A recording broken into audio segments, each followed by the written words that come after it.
তাদেরকে বলতে চাই, এই বিশেষ দলটি যারা ইমান নিয়ে ধ্বংস করতেছে, সাধারণ মুসলমানের ইমানকে ধ্বংস করছে, তাদের কাছে আমার প্রশ্ন, হুজুর পাক সাল্লাল্লাহু আলাইহি ওয়াসাল্লাম কি কোনো বিধর্মীর আদর্শ গ্রহণ করেছে?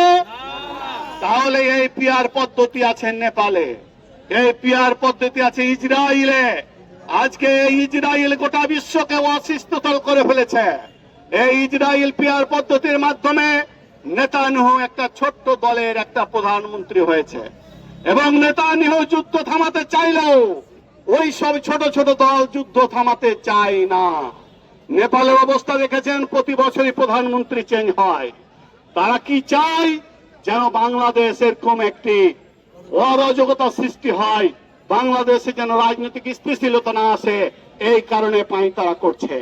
যখনই ভোট সুষ্ঠু হয়েছে বিএনপি ক্ষমতায় এসেছে, কিন্তু বিএনপি যখনই ক্ষমতায় এসেছে তখনই ইন্টারন্যাশনাল ন্যাশনাল চক্রান্ত শুরু হয়েছে বিএনপির বিপক্ষে, এবং আমাদের দেশের কিছু দল ছোট গুটি কয়েক নামধারী দল সব সময় ষড়যন্ত্র করে এই দলকে ক্ষমতার বাইরে রাখার চেষ্টা করেছে। ভাইরা আমার, তাই আমরা বলতে চাই, এখনো কিন্তু ষড়যন্ত্র বন্ধ হয় নাই, ষড়যন্ত্র অব্যাহত আছে।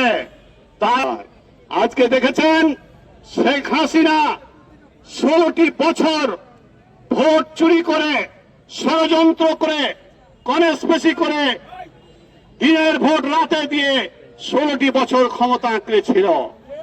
জনগণের দাবি মেনে নাই। ভোট চাইলে বলতো কিসের ভোট, ভোট তো হয়ে গেছে, এইরকম কথাবার্তা বলতো। তারই সুর ধরে আজকে গুটি কয়েক দল নির্বাচন বাংলাদেশে হোক এটা চাচ্ছে না। আপনারা জানেন ওই গুটি কয়েক দলের অস্তিত্ব নাই। এককভাবে নির্বাচন করলে দেখা যাবে 2-1টি আসনের বেশি আসন পাবে না। তারা চিন্তা করছে যদি ভোট হয়ে যায় আর বিএনপি যদি ক্ষমতায় চলে আসে, তাহলে আমাদের লুটপাট, আমাদের নৈরাজ্য, আমাদের চাঁদাবাজি, আমাদের দখলবাজি এগুলো তো বন্ধ হয়ে যাবে। তাই তারা বারবার ষড়যন্ত্র করছে, একবার একটা ইস্যু তৈরি করছে। বলছে কোনো সময় সংস্কার না হলে নির্বাচন নয়, আবার যখন নির্বাচনের রোড ম্যাপ ঘোষণা করা হয়েছে তখন আবার একটা পায়তারা শুরু করেছে, পিয়ার পদ্ধতি ছাড়া নির্বাচন আমরা মানি না।